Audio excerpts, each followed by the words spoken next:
Remember, even when you die, you have decisions.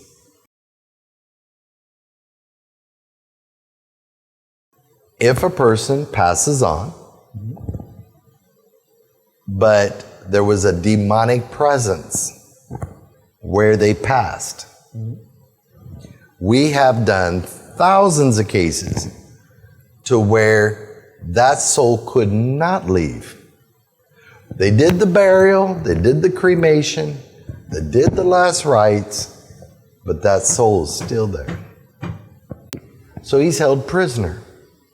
And now he's working for that demon. They have to be taken out. The demon has to be taken out. The soul has to be released. There are ancient rituals for that. You cannot just do a regular puja and do that. Okay? Then you have souls that die. Well, not the soul, but the person.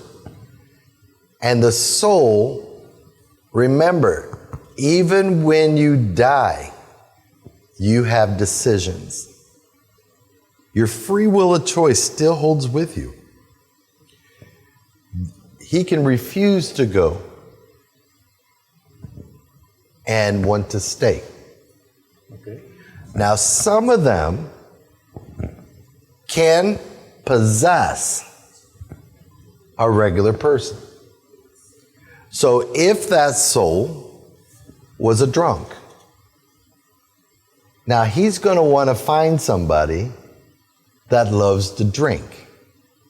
And then now the people that is around him sees that his personality changes some. His drinking is getting more excessive. Now that entity, that soul, is drinking through that person.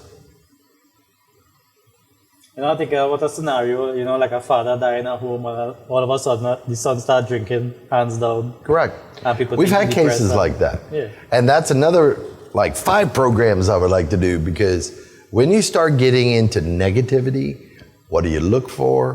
What are the signs? How do you deal with it? What are some of the spiritual leaders doing that are causing this? Just because they're a spiritual leader, Omkar, doesn't mean they're righteous. A lot of people are on the edge of the fence. They're playing both sides. So there's a lot of things that I think we need to get into later on that. But the hierarchy is so huge. Like my students, they thought they knew most. And then as we're going to do our pujas in the ocean every week, I'll throw something at them. And they're like, oh my God, this is a whole other dimension you're talking about now. Remember, humans think they know how many dimensions there are. There's unlimited.